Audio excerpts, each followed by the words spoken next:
اللہ نے سب سے افضل، ہمارا عقیدہ ہے، سب سے اکمل، سب سے اجمل، سب سے اعلیٰ، سب سے افضل، سب سے ارفع شان والے حضرت محمد مصطفیٰ صلی اللہ علیہ وسلم،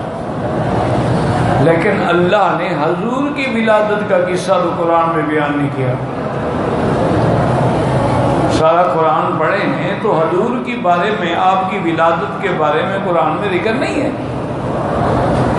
اچھا یہ تو شکر ہے کہ ذکر نہیں ہے، پھر بھی ہم میلاد منا رہے ہیں، اگر ذکر ہوتا تو پتہ نہیں ہم کیا کرتے۔ یہ بھی عجیب بات ہے نا جی کہ جس پیغمبر کا ذکر ہی نہیں ہے اس کا بھی ہم ماشاءاللہ میلاد مناتے ہیں۔ اب تو خیر میلاد کے جلوس بھی نکلتے ہیں، میلاد کا باقاعدہ کیک کاٹے جاتے ہیں۔ انا للہ و انا الیہ راجعون۔ مسلمانوں خدا کے لیے یہ میلاد جو ہے یہ عیسائیوں کی رسم ہے، اس کا دین اسلام سے کوئی تعلق نہیں۔ حضور پاک نے تو حکم دیا ہے کہ رات کو سوئیں تو گھر میں دیا جلنے نہ دیں، چونکہ دیے ہوتے تھے تیل ڈال کے اور اس میں خلیطہ رکھ کے، تو کبھی کبھی فرمایا الفویسقہ، یہ جو چوہا ہے نا، یہ چوہا چوہی کبھی کبھی اس کو کھینچ کے نیچے ڈال دیتی ہے تو آگ لگ جاتی ہے گھر میں، تو حضور نے تو حکم دیا کہ اس کو بجھاؤ اور ہم دیے جلا کے استقبال کرتے ہیں۔ ہم باقاعدہ لائٹنگ کرتے ہیں، جیسے کرسمس پہ لائٹنگ ہوتی ہے نا، اب ہم بھی تو ان کے مقابلہ کر رہے ہیں۔ انا للہ و انا الیہ راجعون۔ ولا نقول الا لا حول ولا قوة الا باللہ العلی العظیم۔ دعا کریں اللہ ہدایت دے، قوم کو بھی سمجھ دے کہ وہ رہبر اور رہزن میں فرق کر سکے، وہ عالم میں اور مداریوں میں فرق کر سکے۔ یہ نہیں ہے کہ جو آدمی بس جھنڈی اٹھا لے بس کے پیچھے چل پڑو۔ تو اس لیے اب حیرت کی بات ہے نا جی کہ جو سب سے افضل ہیں، ایک آیت میں بھی بس یہ فرمایا کہ لقد من اللہ علی المؤمنین اذ بعث فیہم رسولا، ہم نے ایمان والوں پہ احسان کیا کہ ان میں محمد مصطفیٰ کو، لیکن ولادت کا یا آپ کی والدہ کی طرف کوئی وحی کوئی ذکر تک نہیں،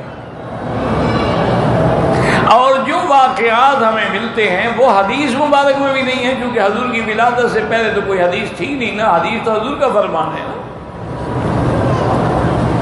وہ تو تاریخی واقعات آپ کہہ سکتے ہیں،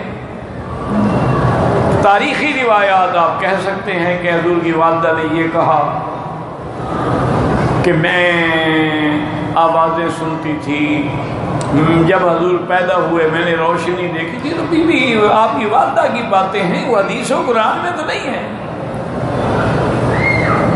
حدیث میں اتنا ضرور ہے، حضور نے فرمایا کہ میں اپنی ماں کا خواب ہوں، رؤیا امی التی، رات جو میری ماں نے دیکھا۔ اور اسی طرح یہ بھی فرمایا کہ انبیاء کی مائیں پہلا ہے، ان کے بارے میں پہلے سے خواب دیکھتی ہیں، یہ ذکر آیا حدیث مبارک میں کہ انا دعوت ابی ابراہیم، میں ابا ابراہیم کی دعا ہوں، و بشارت اخی عیسیٰ، اور عیسیٰ علیہ السلام کی خوشخبری ہوں، ورؤیا امی التی رأت ہکذا امہات الانبیاء یرینا، او کما قال النبی صلی اللہ علیہ وسلم۔ لیکن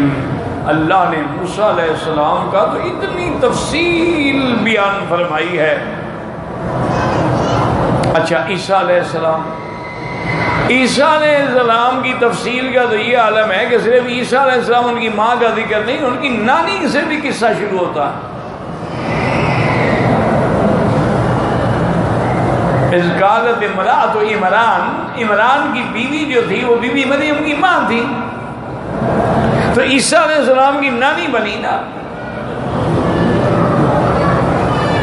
تو اس سے اللہ نے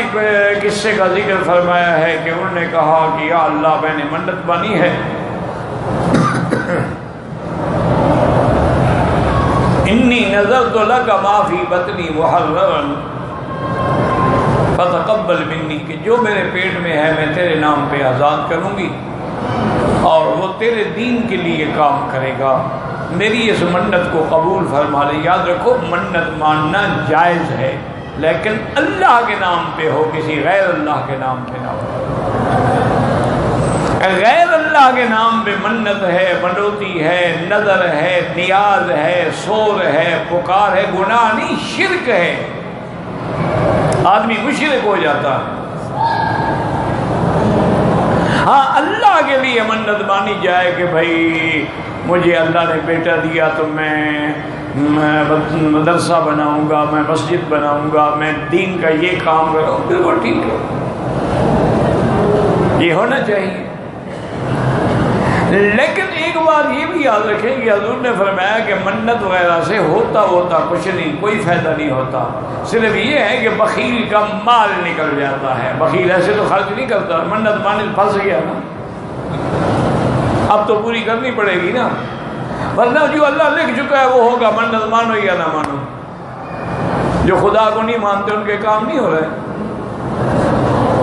تم تو صرف پیروں کی بات کرتے ہیں، وہ تو خدا کو بھی نہیں مانتے، نبی کو بھی نہیں مانتے، قرآن کو بھی نہیں مانتے، کے کام بھی ہو رہے ہیں اور ٹھیک ٹھاک ہو رہے ہیں، اور ساری دنیا کی قوتیں طاقتیں بھی آج کل ان کے ہاتھ میں ہیں۔